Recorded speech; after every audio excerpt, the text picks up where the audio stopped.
Ever wonder what dying repeatedly actually feels like? Well, Mickey here knows this frozen hell perfectly well. Trapped deep inside a freezing crevasse, he awaits death. His suit's thermal system is completely busted today, leaving him slowly turning into a literal human popsicle. He weakly calls out for his buddy Berto to help. Berto finally peeks over the icy ledge from above, but a heroic rescue isn't anywhere on his agenda. Berto seems relieved the expensive flamethrower is still intact, leaving his friend down there without a second thought. He casually refuses to throw down a simple rope, reminding Mickey that he's completely replaceable back at base, because Mickey is an expendable, basically corporate cannon fodder. So Berto just leaves him there to slowly rot. Mickey doesn't seem surprised by this cold betrayal anyway. This isn't his first time dying on the job. He just sighs, accepting his gruesome frozen fate again, just as a giant, terrifying local bug approaches him, ready to consume his frozen body in one bite. Welcome to the absolute horror of corporate space colonization, where dying just means waking up in a scanner. A tech casually prepares to upload his stored memories, using a massive, chunky hard drive containing his mind. He wakes up gasping, dealing with an existential hangover. A doctor casually monitors the stressful memory restoration process. This printing tech was deemed too unethical for Earth, so naturally, corporations only use it in deep space. It allows them to force Mickey into lethal jobs, like fixing panels outside the ship without proper shielding. He complains about a sudden, overwhelming dizzy feeling today. Turns out, they sent him out during a radiation storm,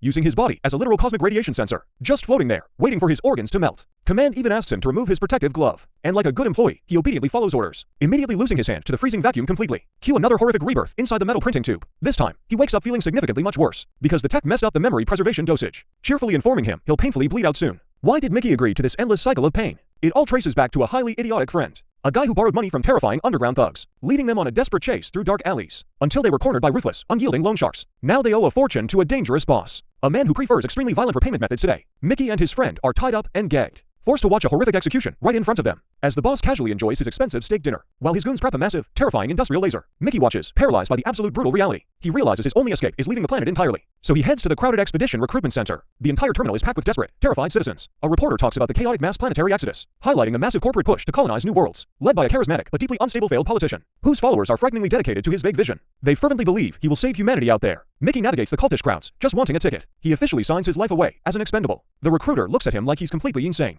but extreme debt leaves him with zero better options. He watches other recruits get decent, safe ship assignments, feeling completely isolated and deeply regretful about his choice. He stands there, overwhelmed by the noisy, chaotic terminal. A corporate handler then escorts him to the ship, leading him down a very grim, dark, industrial corridor. She cheerfully introduces him to the horrifying body recycler, explaining how organic waste becomes his future new bodies. He processes the gross reality of his new existence, before changing into his standard issue, cheap gray uniform. He lays down to have his entire biological data scanned. She meticulously marks his face to ensure a perfect copy. His whole personality is then extracted into that brick, ready to be plugged into whatever meat Sag prints next. Then comes the brutal injection of preservation chemicals today, triggering a painful hallucination of his lost family members. He breaks down crying, overwhelmed by the immense grief. The handler stands there, offering zero emotional support whatsoever, because her final psychological test is terrifyingly simple now. She places a loaded gun firmly against his head. He must pull the trigger to prove his commitment, to show he's truly ready for a life of death. Thus begins his dreary, repetitive journey through deep space, where meals consist of deeply unappetizing, gray recycled sludge. He awkwardly navigates the crowded, utterly silent ship cafeteria, forcing down a bite of the terrible, bland food. Suddenly, the cult leader Marshall makes his grand entrance. The entire room immediately erupts into terrifying, synchronized applause. Marshall basks in the praise, acting like a deity. Mickey sits quietly, unnerved by the extreme brainwash behavior. The leader smiles, completely ignoring the miserable living conditions. That's when Mickey locks eyes with Nasha across the room.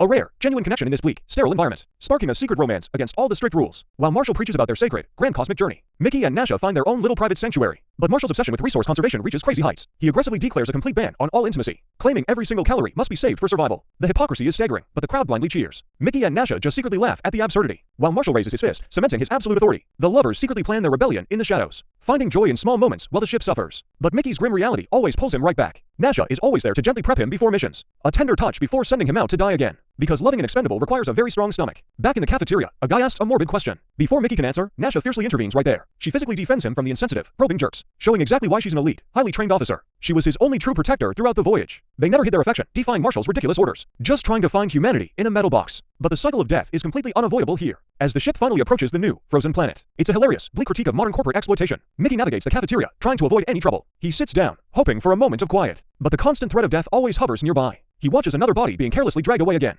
Welcome to the galaxy's worst corporate timeshare pitch. While wealthy bosses plan, our expendable hero suffers. Mickey's daily routine is cramped, depressing, and bleak. He constantly looks up at the massive ship. Meanwhile, scientists eagerly study this lethally frozen rock. Collecting deadly tainted blood is just standard procedure. This microscopic alien threat easily slaughters normal humans. Luckily, Mickey's disposable clone body is perfectly testable. They routinely toss his contaminated corpses into flames. Then he simply wakes up gasping once again. Another clone is quickly brought out to suffer. This ruthless death cycle finally yields a vaccine. Now the colonization team safely explores the wasteland. Heavily armed guards strictly escort the freezing colonizers. They carefully trek deeper into the treacherous landscape. The dark ice caves below reveal stunning secrets. They marvel upward, remaining completely unaware of danger. Suddenly, discovering a mangled body kills the vibe. Pure panic sets in among the terrified crew. One woman stares horrified at the lurking shadows. A poor soldier is violently dragged down under. The remaining guards wildly fire into the darkness. Blindly shooting ice only makes their situation worse. Back at base, an angry Mickey demands answers. He just watched security footage of the beast. The commanders coldly dismiss his incredibly valid complaints. Even the corporate elites watch the brutal slaughter. Their horrified reactions prove human life means nothing. Sent outside again, Mickey aimlessly wanders the blizzard. He waves his arms, desperately begging for rescue.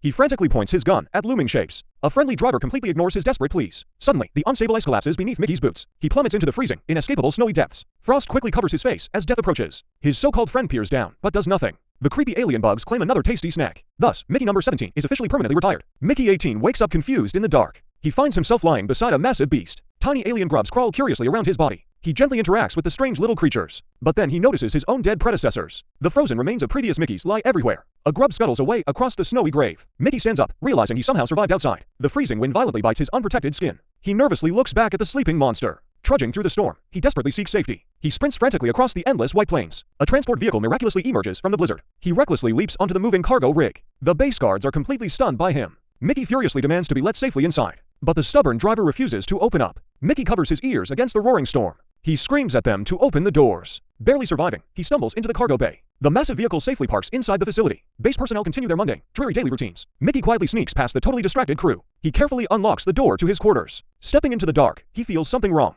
He cautiously scans the dim room for trouble. To his absolute horror, someone sits on his bed. The sheer shock hits him like icy bricks. He is staring directly at his own face. Two identical Mickeys now exist in one room. Both men angrily argue over who belongs here. One clone aggressively grabs a heavy metal dumbbell. This multiple glitch quickly sparks a corporate crisis. The ruling council gathers to discuss illegal clones. They review a notorious psychopathic multiple from history. He was brutally interrogated by top colony enforcers. Even on a TV set, his madness showed. A SWAT team dramatically raided his luxury home, catching the criminal completely off guard inside. Police tried to break him during intense questioning. But the smug killer refused to ever confess, because another identical clone lurked in dark alleys, committing gruesome murders while the original had alibis. The resulting police lineup featured 3 identical suspects. Now, officials fiercely debate executing all duplicate workers. The judges listen to these chilling historical precedents. The entire room carefully considers the lethal solution. An older executive passionately demands their immediate execution. The lead judge seems amused by his rhetoric. He firmly insists that multiple clones violate nature. His violent speech completely sways the nervous crowd. A bizarre religious chorus echoes his ruthless demands. Back in the present, Mickey frantically hides away. He desperately tries to avoid the roaming executioners. The stakes are incredibly high in this facility. He watches in horror as base tensions escalate. The two Mickeys violently clash near the incinerator. Their struggle for survival turns them into beasts. Mickey brutally chokes his duplicate over the flames. He realizes he is literally killing his flesh.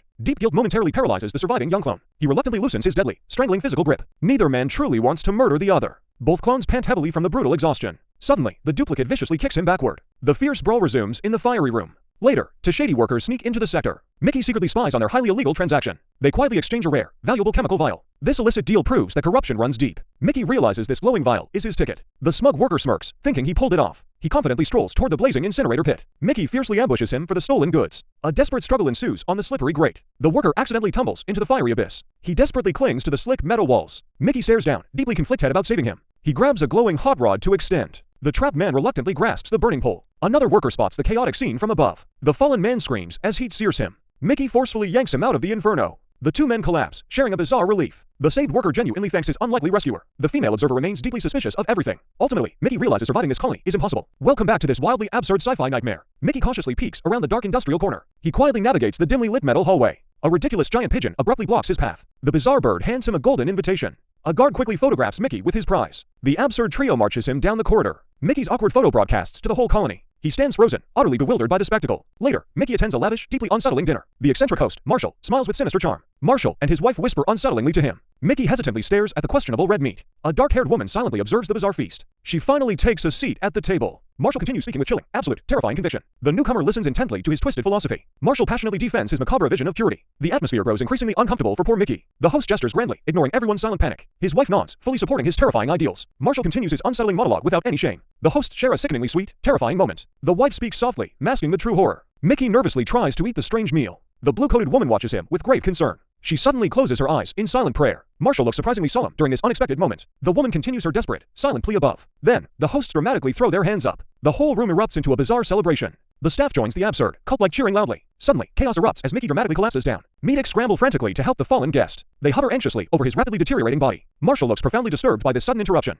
The host watches the medical emergency with fury. The young woman leans in, deeply concerned now. Everyone intensely watches the terrifying medical crisis unfold. Marshall furiously scolds his utterly incompetent medical staff. A medic prepares a terrifyingly large, strange syringe. He forcefully injects the fluid into Mickey's neck. Mickey thrashes violently, completely losing control of himself. The host points angrily, demanding someone fix this. The situation escalates into absolute, terrifying madness quickly. Marshall violently shoves a gun against Mickey's head. His wife watches the horrifying violence with shock. The host looks unhinged, fully ready to kill. The young woman stares in pure, frozen terror. Mickey's face contorts in agonizing, unbearable, sheer pain. Marshall aggressively interrogates the trembling, helpless medical staff. After surviving, Nasha helps a battered Mickey walk. They stumble exhausted down the dark, cold corridor. Mickey washes his bruised face in the mirror. He stares blankly at his utterly defeated reflection. Nasha silently prepares a warm, soothing herbal tea. She gently hands the comforting drink to him. Mickey sits down, trying to process the trauma. They share a quiet, incredibly tense, silent moment. Nasha tries to comfort his deeply shattered mind. Mickey listens, still haunted by the brutal attack. He looks utterly lost in this terrifying reality. He takes a slow sip of the tea. Nasha watches him, silently fearing for their lives. They sit together, completely overwhelmed by the nightmare. The tension between them remains incredibly, painfully thick. Mickey continues sipping, trying to regain some strength. He looks back at her with sheer exhaustion.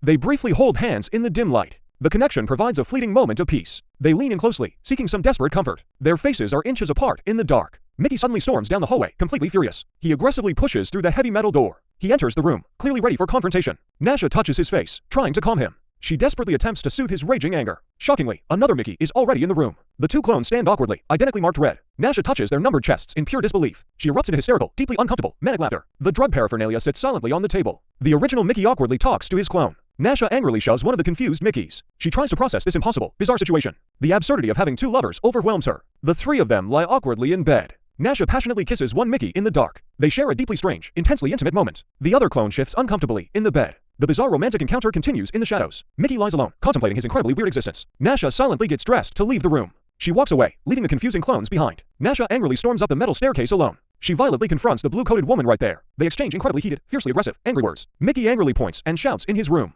He drinks his bizarre red smoothie with frustration. He chugs the liquid, clearly agitated and annoyed. Meanwhile, Marshall hosts a ridiculously grandiose public broadcast. Mickey watches the absurd show on his monitor. Nasha and the woman continue their tense standoff. The argument remains incredibly hostile and fiercely unresolved. A small container falls, spilling its mysterious contents. Mickey sits alone, looking completely devastated and broken. Nasha yells furiously at the blue-coated woman. The woman stares back with chilling, unwavering intensity. Nasha screams, her patience completely and utterly gone. Mickey stares blankly, his mind fully shutting down. He suddenly screams, absolutely losing his damn mind. His furious roar echoes in the small room. He sits back down, consumed by sheer panic. Marshall's absurd broadcast continues playing in the background. Mickey looks away, completely exhausted by the madness. He watches Marshall's ridiculous antics on the screen. Nasha and the woman glare at each other. Mickey suddenly sprints down the dark, narrow hallway. Marshall speaks into the microphone with cult-like zeal. The giant pigeon waddles through the cheering crowd. Marshall dramatically touches a massive, mysterious black stone. He smiles, fully relishing his ultimate, absolute power. The crowd watches him with terrifying, blind devotion. Marshall sings and preaches to his loyal followers. Ultimately, this film really explores identity. Welcome back to this absolute cosmic train wreck. While the crowd violently cheers for absolute madness. Our boy Mickey looks utterly terrified of everything. Marshall proudly inspects the pulsating, mysterious dark monument. Suddenly, a bizarre little alien bug scuttles past. Absolute panic erupts as the terrified crowd scatters. Yet this bald observer calmly watches the chaos. Desperate personnel aggressively smash the emergency glass cases. Clumsy hazmat workers spectacularly fail to catch it. Mickey stands completely frozen in this smoky disaster. Meanwhile, our little alien buddy calmly claims a chair. Mickey's cellmate fiercely screams at his baffling incompetence. Someone frantically makes a desperate dive for the weapon. Heavily armed guards instantly surround the tangled mess. Marshall dramatically declares the sacred artifact is ruined, which immediately earns him a solid, humiliating smack. Security forces furiously aim their weapons dead ahead. Hazmat teams efficiently bag the bizarre alien specimen, while our redundant Mickeys remain awkwardly pinned down. Outside, the colony ship glides over frozen wastelands. Back in lockup, the Mickeys contemplate their doom. His fierce cellmate intensely glares through the bars. She aggressively questions his utterly bizarre life choices. You really expect mercy from these corporate psychopaths? Mickey slowly realizes his past mistakes are piling. He deeply regrets signing that terrible expendable contract. She firmly reminds him the aliens spared him. Those creatures left your previous bodies perfectly intact. This terrifying revelation completely shatters their current reality. Mickey stares out, processing this massive existential twist. Suddenly, Berto awkwardly climbs down into their prison. She watches this suspicious intruder with pure disgust. Berto casually greets his doomed friends with fake sympathy. He generously offers a pathetic cracker as comfort, before abruptly setting up a professional video camera. Berto desperately needs Mickey to record a message. He proudly displays this absurd, handwritten extortion demand. Acting like this blatant blackmail is a favor. It's just a simple galactic transfer fee, buddy. Mickey carefully reads the absolutely ridiculous ransom terms, while Berto throws his hands up in frustration.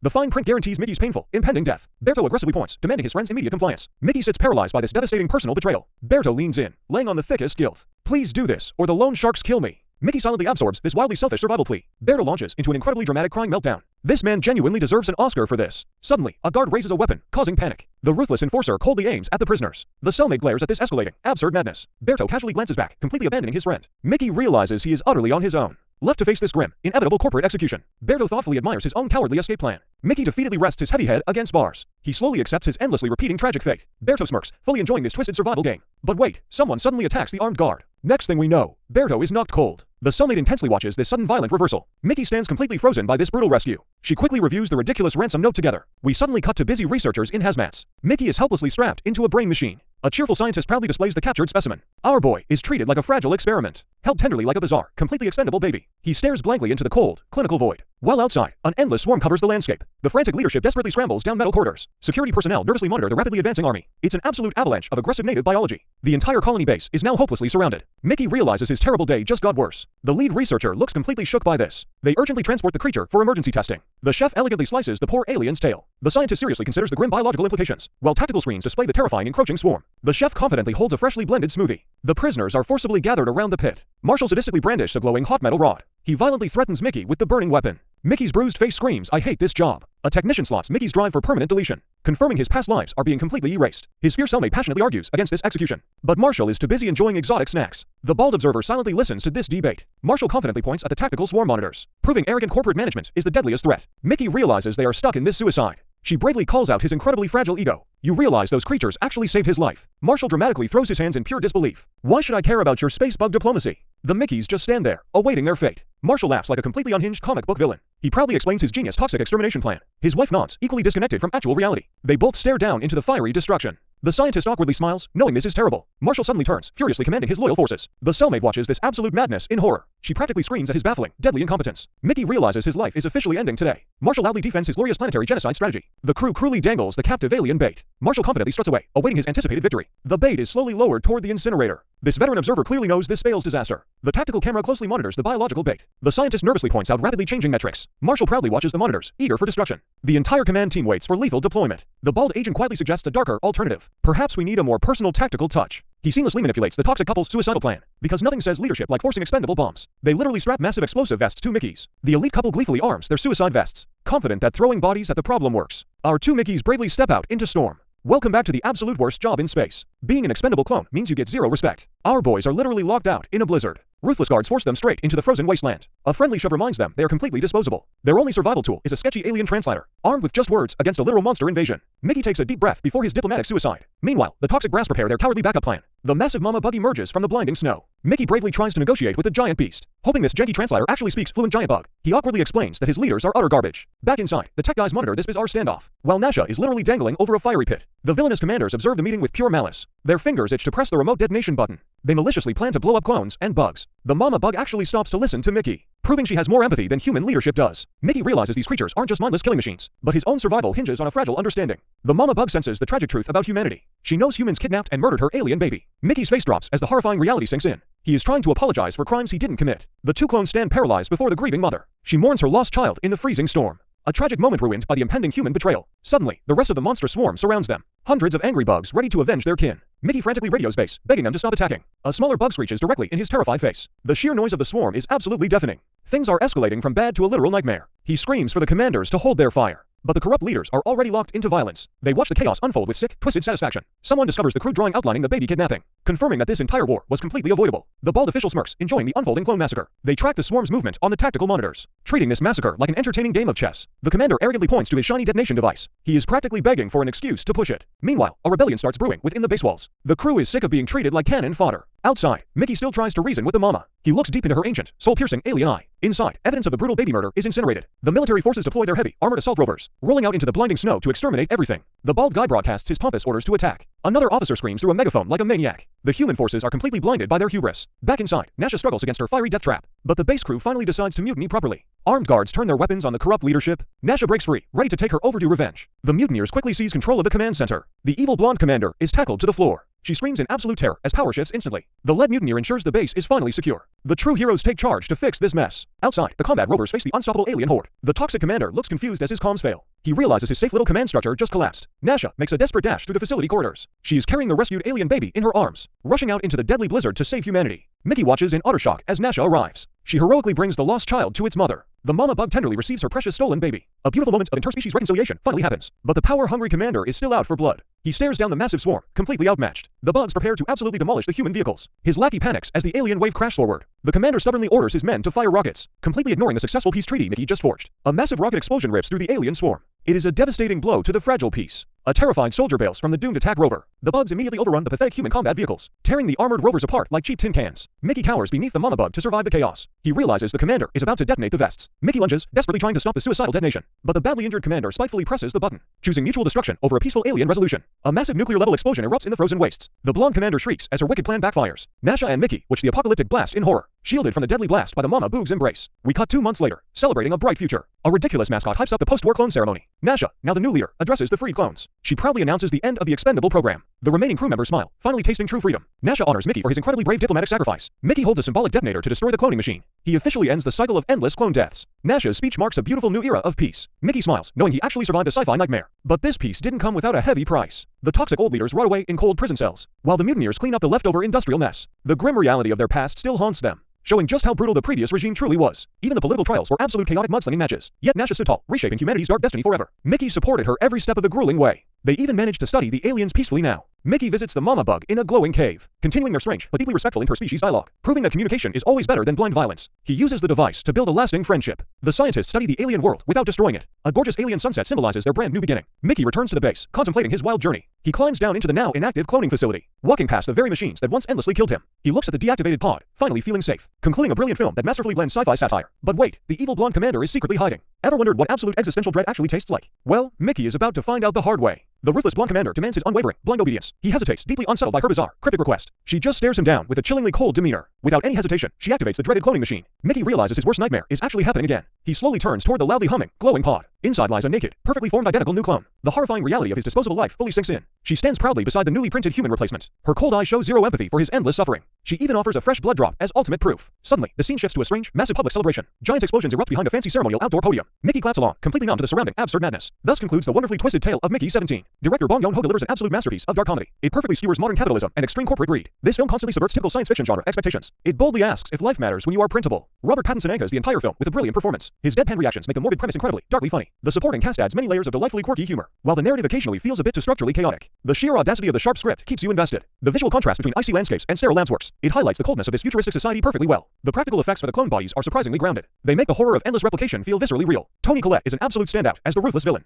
She chews up every scene with terrifying, highly elegant menace. The pacing in the final third act is undeniably frantic, but the overall thematic payoff is well worth the ride. This quirky movie will definitely become a beloved cult classic. It perfectly balances high-concept philosophy with laugh-out-loud, bloody absurdity. The claustrophobic set design adds immense atmospheric tension throughout. You truly feel trapped alongside poor Mickey in this nightmare. The film's musical score also deserves a very special mention. It beautifully contrasts the narrative bleakness with upbeat, weird tunes. Overall, I would confidently give this film a solid 8.5. It is certainly not for everyone, but it is undeniably unique. A brilliant corporate satire wrapped tightly in a sci-fi package. Just do not think too hard about the fictional science, because the continuity of consciousness logic will totally ruin your brain. It is much better to just enjoy the wild, bloody ride, and simply marvel at the sheer creative genius on full display. Thank you for watching this chaotic recap journey with me. Let us just hope we never have to actually get cloned, because doing this review job once is honestly hard enough. Remember to always read your corporate employment contracts extremely carefully. You never know what deadly, experimental clauses they might hide inside. Until next time, stay safe in the vast, dangerous universe, and try your absolute best to keep your original body intact. Signing off from this absolutely frozen, utterly godforsaken ice planet. Goodbye and good luck out there in the great cosmos. See you in the next chaotic, mind-bending movie.